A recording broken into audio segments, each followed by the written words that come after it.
There is something I notice with nearly every leader I work with who has received presence feedback. They have already done their homework. They can tell me about Sylvia Hewlett's research.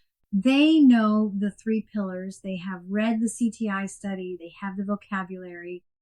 What they do not have is a diagnosis. And that gap between vocabulary and diagnosis is where most executive presence development stalls. Give that research credit where it is due. 268 senior executives were studied. The three pillars they identified, gravitas, communication, appearance, are real, observable dimensions of executive presence. The model is not wrong. It tells you what presence looks like when an audience observes it. 67% of executives in that study cite gravitas as the most important pillar. That is a meaningful data point. But there is a difference between describing a thing and diagnosing it, and that difference is where the Hewlett model stops being useful for anyone trying to actually close a gap. Knowing that gravitas matters does not tell a specific leader why stakeholders perceive them as lacking it. Is the issue about content, what you are saying? Is it delivery, how you are saying it? Is it timing, when you choose to speak? Or is it audience mismatch, saying the right thing to the wrong room? A descriptive category cannot answer those questions, and without those answers, you are guessing at what to work on. You might spend 6 months developing your public speaking when the actual gap is that your reasoning process is invisible to stakeholders.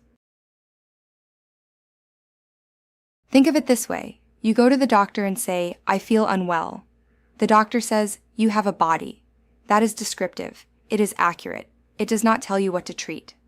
That is what trait lists do for executive presence. They describe the territory. They do not diagnose the problem. A leader sitting across from me with a 360 that says, "needs more gravitas," knows exactly as much as someone whose doctor told them they have a body.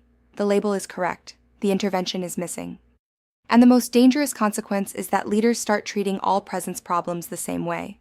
Generic communication coaching, generic confidence training, applied to problems that may have nothing to do with communication or confidence. The diagnostic alternative is the three-gap model: authority, context, and expression. Each maps to different assessment instruments. Each produces different behavioral patterns in how leaders show up. Each requires a fundamentally different coaching approach. They are not a hierarchy. A leader may have one dominant gap or a combination. The diagnostic value is in identifying which pattern is primary, so the intervention matches the actual problem. We will go deep on each one in Module 2. Right now, the point is the contrast. Trait lists give you a vocabulary. The gap model gives you a diagnosis. And those are two very different tools. Here is what changes when you move from description to diagnosis. Instead of "work on your gravitas," you get "your reasoning process is invisible to stakeholders." Practice narrating your thinking in real time so the room can see your analysis unfold. Instead of "be more commanding," you get "you are still proving competence in a role that requires projecting authority." Practice restraint. State the position before building the case. Different gaps produce different feedback. Different feedback requires different interventions. Generic advice erases that distinction and sends every leader down the same path regardless of whether it is the right path for their specific gap.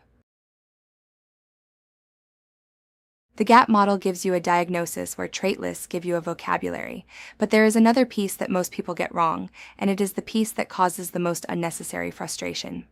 The timeline. Behavioral change and perception change happen at very different speeds. Understanding that distinction is what keeps people from quitting too early.